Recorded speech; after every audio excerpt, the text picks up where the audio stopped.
लोकसभा चुनाव 2024 का रिजल्ट जैसे ही आया वैसे ही हर राजनीतिक पार्टी के होश उड़ गए। भाजपा जिन कुछ सीटों से हारी, वहां से उसकी हार की उम्मीद तो बाकी पार्टियों ने भी नहीं की थी। मानो रिजल्ट के बाद सब कुछ बदल सा गया है। पूरे 10 सालों बाद सदन के भीतर राहुल गांधी के तौर पर विपक्ष को अपना सेनापति मिला है। 2014 में सत्ता से बेदखल होने के बाद कांग्रेस को नेता प्रतिपक्ष का पद मिला है। ऐसा इसलिए क्योंकि पिछले 10 सालों से पार्टी के पास इस पद को पाने के लिए जरूरी 54 सीटें तक नहीं थी। इस बार कांग्रेस के पास लोकसभा में 99 सीटें हैं और इसलिए 20 साल लंबे राजनीतिक करियर में राहुल गांधी को पहली बार संवैधानिक पद मिला है।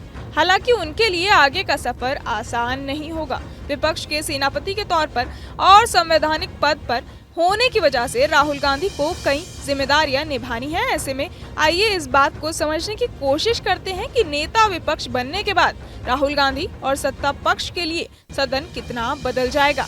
राहुल गांधी को नेता प्रतिपक्ष बनने के बाद किस तरह की शक्तियां मिलने वाली हैं, वो किन फैसलों में अपनी भूमिका निभाने वाले हैं और उन्हें किस तरह की सुविधाएं दी जाएंगी। कांग्रेस नेता राहुल गांधी को नेता विपक्ष बनने पर बधाई मिल रही है, लेकिन विपक्ष के नेता ये भी कह रहे हैं कि पूरे गठबंधन के हितों का ध्यान रखा जाए। नेता प्रतिपक्ष न सिर्फ अपनी पार्टी को बल्कि पूरे विपक्ष का नेतृत्व करता है। ऐसे में आइए जानते हैं कि राहुल को क्या क्या शक्तियां मिलने वाली हैं। नेता प्रतिपक्ष कई जरूरी नियुक्तियों में पीएम के साथ बैठता है। मतलब ये है कि अब प्रधानमंत्री नरेंद्र मोदी और राहुल गांधी साथ मिलकर कई फैसले लेंगे। दोनों की राय से फैसले लिए जाएंगे। दूसरा, चुनाव आयुक्त, केंद्रीय सतर्कता आयोग के अध्यक्ष, मानवाधिकार आयोग के अध्यक्ष, इन सभी पदों का चयन एक पैनल के जरिए किया जाता है जिसमें प्रधानमंत्री और नेता विपक्ष शामिल रहते हैं।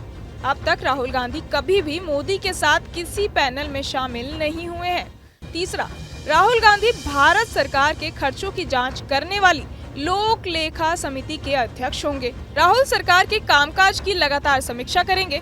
वो ये जानने की कोशिश करेंगे कि सरकार कहां पर कितना पैसा खर्च कर रही है। चौथा, राहुल गांधी दूसरे देशों के राष्ट्रपति या प्रधानमंत्री को राष्ट्रीय मुद्दों पर अपना दृष्टिकोण देने के लिए भारत बुला सकते हैं। मतलब कि अगर वो किसी मुद्दे पर विदेशी मेहमानों से चर्चा करना चाहें तो वो ऐसा कर पाएंगे। पांचवी जिम्मेदारी है कि नेता प्रतिपक्ष के तौर पर राहुल गांधी अब ईडी और सीबीआई जैसी केंद्रीय जांच एजेंसियों के प्रमुखों के चयन में भी अहम भूमिका निभाने वाले हैं। वो पिछले 10 साल से इन एजेंसियों पर काफी आरोप लगाते आए हैं।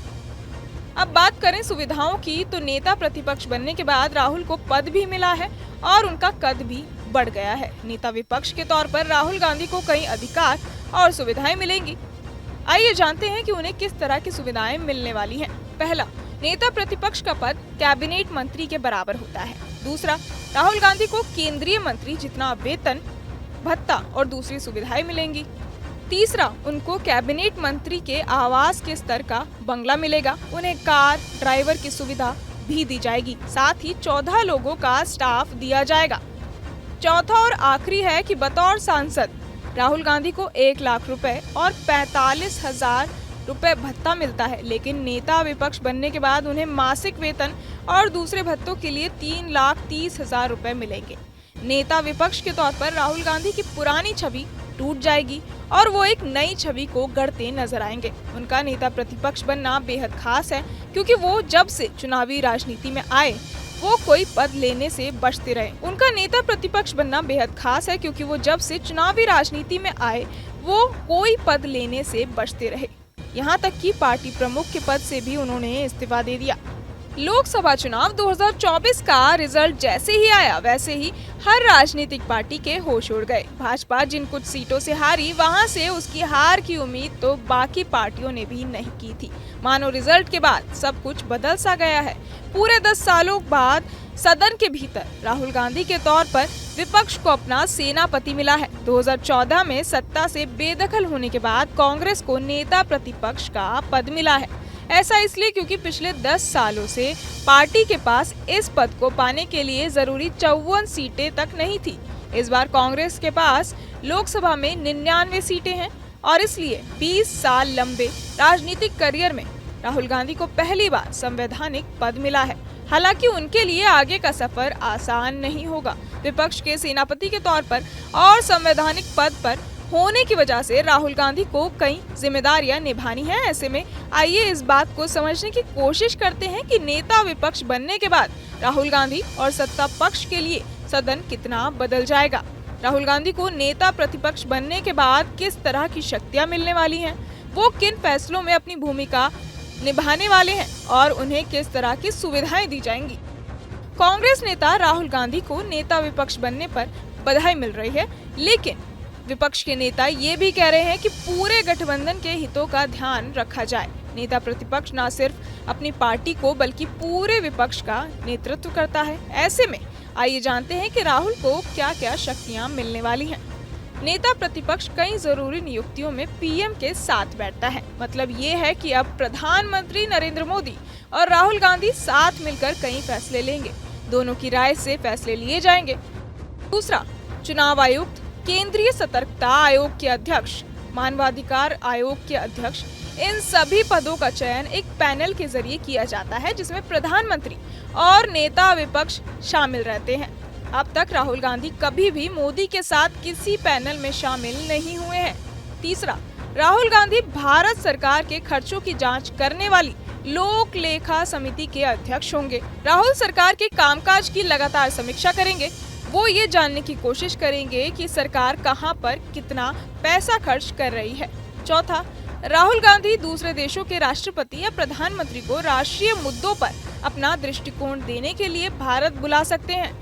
मतलब कि अगर वो किसी मुद्दे पर विदेशी मेहमानों से चर्चा करना चाहें तो वो ऐसा कर पाएंगे। पांचवी जिम्मेदारी है कि नेता प्रतिपक्ष के तौर पर राहुल गांधी अब ईडी और सीबीआई जैसी केंद्रीय जांच एजेंसियों के प्रमुखों के चयन में भी अहम भूमिका निभाने वाले हैं। वो पिछले 10 साल से इन एजेंसियों पर काफी आरोप लगाते आए हैं। अब बात करें सुविधाओं की, तो नेता प्रतिपक्ष बनने के बाद राहुल को पद भी मिला है और उनका कद भी बढ़ गया है। नेता विपक्ष के तौर पर राहुल गांधी को कई अधिकार और सुविधाएं मिलेंगी।